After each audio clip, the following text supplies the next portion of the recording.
İsmayıllıda çaqqal 2 nəfərə hücum eləyib. Heç səsi çıxmadan gəldi, arxadan ayağımdan yapışdı.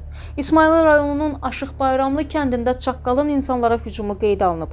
Hadisə nəticəsində bir qadın və bir kişi zərər çəkib. Hər iki şəxs hadisədən sonra rayon mərkəzi xəstəxanasına müraciət edib və onlara vaksinasiya tətbiq olunub. Hadisə səhər saatlarında kənd sakinlərinin heyvanlarını otlağa buraxdığı vaxt baş verib. Hücuma məruz qalan kənd sakini baş verənləri belə nəql edir. Bugün səhər deməli, mən öz heyvanlarımı örüşə buraxırdım. Elə qapının ağzındaydım.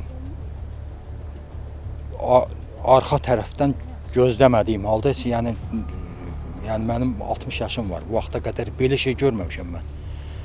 Çox sakit, heç səsi çıxmadan gəldi, yapışdı baldırımdan buradan. Yapışdı, mən təbii ki, tez reaksiya verdim. Vurdum bunu əlimdən, düşdü, qaçdı.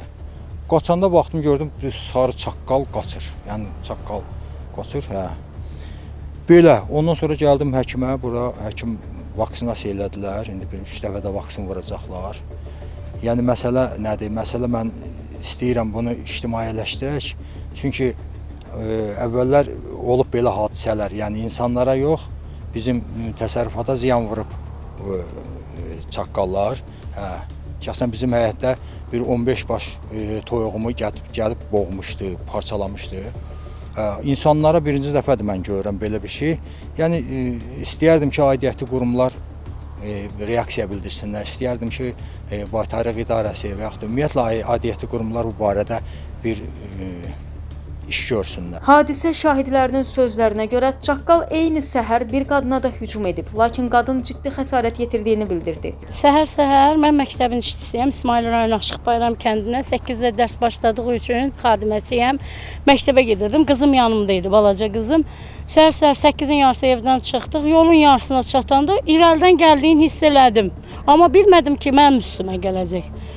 Birdən-birə əlimdə də zəmbil var idi. Zəmbillə nə qədər hərəkət elədim ki, zəmbilə toxunsun, toxunmadı. Elə özü promoy mənim üstümə. Çaqqal olduğum ondan anladım ki, dişləri. Çünki itin dişi başqa cür. Sol ayağın bud nahiyəsindən bir dişi batıb, bir də ki, belə dişi ilə üzü yuxarı cızığı var. Həkimə müraciət elədiniz mi? Getdik, indi gəldik həkimdən aldıq. Bir dəfə bugün vaksin olunduq. 9-u bir gələcək, 3 gün ərzində gəlir. Toyuqlarımıza heyvan saxlayırıq, hamımız keçik. Onlara olmuşdu. Amma birdən-birə bu hadisənin bugün olacağı heç ağlıma gəlməzdi. Bugün ancaq insanlara da hücum edib. Tək sizdən başqa kiməsə də hücum eləyib? İndi qonşu var, deyir, onu da hücum eləyibdir.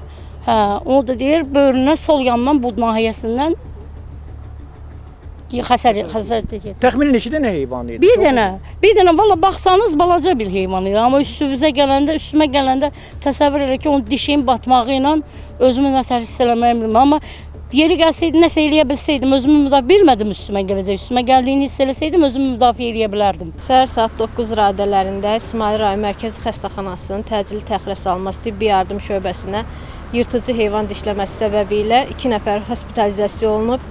1976 təvəllüdlü qadın cinsli şəxs və 1966 təvəllüdlü kişi cinsli şəxsə zəruri tibbi xidmətlər göstərilib. Hər ikisinin yaraları işlənilib, müvafiq vaksin tətbiq olunub və kafi vəziyyətdə ambulator müalicəyə buraxılıblar. Kənd əhalisi aidiyyəti qurumlardan polis, baytarlıq və icra hakimiyyətindən ərazi təhlükəsizlik tədbirlərinin gücləndirilməsini, yırtıcıların kənd ərazisindən uzaqlaşdırılmasını və bu kimi halların qarşısının alınmasını tələb edirlər. İsmayıllı Rafiq Həsənov, Elçin Məlikov, İrana Novruzzadə, Gün TV.